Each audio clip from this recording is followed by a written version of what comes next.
are suggestions that the global debate on achieving herd immunity is shifting. Some scientists say talk of eradicating the virus may be unrealistic, and that the focus now perhaps should be on treating the disease as endemic. But what does this all mean?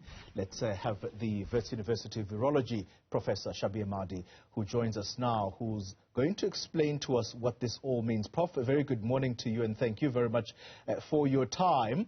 What does this mean, treating this virus as endemic, and is that where this should be shifting to now, this global debate?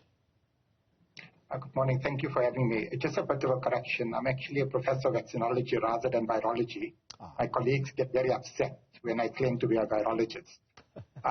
In any case, what we are experiencing is going into a different phase of the pandemic. And as you mentioned in your introduction, the whole notion of herd immunity has pretty much flown out of the window. And I think the majority of scientists are now conceding that where we're heading toward is basically a situation where we've got the tools to prevent people from being hospitalized, to end up dying from COVID, as well as to try to minimize the number of infections that do take place, especially symptomatic illness. But there's very little hope of us being able to eliminate this virus, and I think that sort of program and goal probably came to an end in the beginning of this year, when we experienced the disappointment of the AstraZeneca vaccine, as an example, not protecting against the beta variant. And now we've got an Omicron variant, which is even more antibody evasive than a beta variant. Well, let's talk about treating this virus, therefore, as endemic.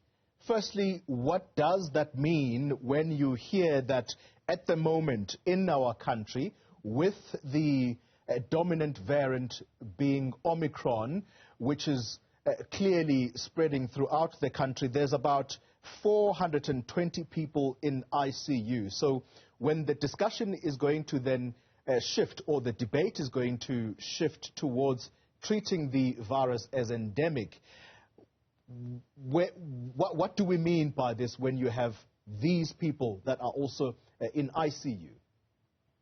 It's a good case scenario would be to be at a similar space where we were with seasonal influenza each year, which unfortunately does cause between 10 to 11,000 people to die. So when reflecting on what is currently occurring with Omicron, I think it's important just to be comparing apples to apples, in that during the course of the Delta variant wave, when we were reporting 20,000 cases of COVID-19, there were closer to 250 to 300 people that were dying each day. Currently, when we're reporting 20,000 cases of Omicron, the number of people that are dying is 25 to 30. So 10 times less than what was present during the course of the Delta variant.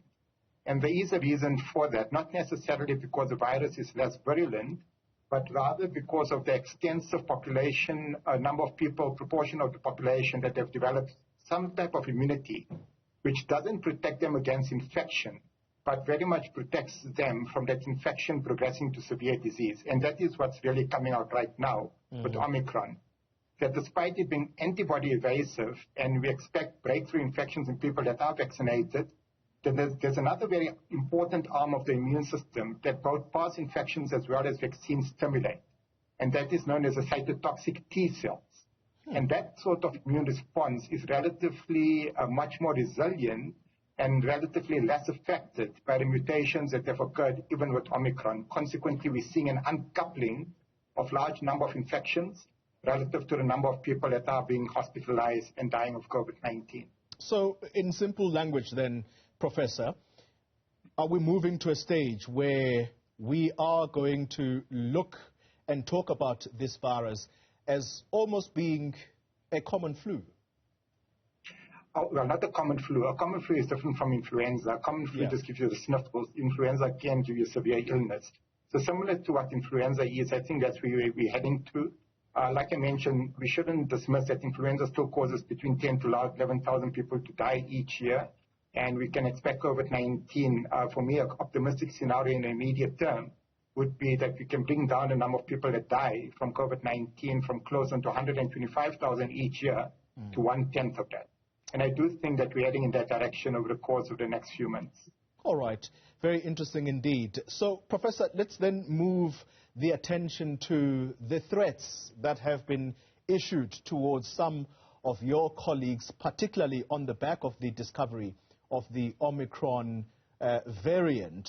How does this make you feel as people who are in the medical field? Does this shift you in any way in trying to give us information as it comes through to you? What kind of impact has this had? Because already we have police that are saying that they are treating these threats as quote-unquote priority as a result of the kind of threats that have been issued against some of the scientists in the country.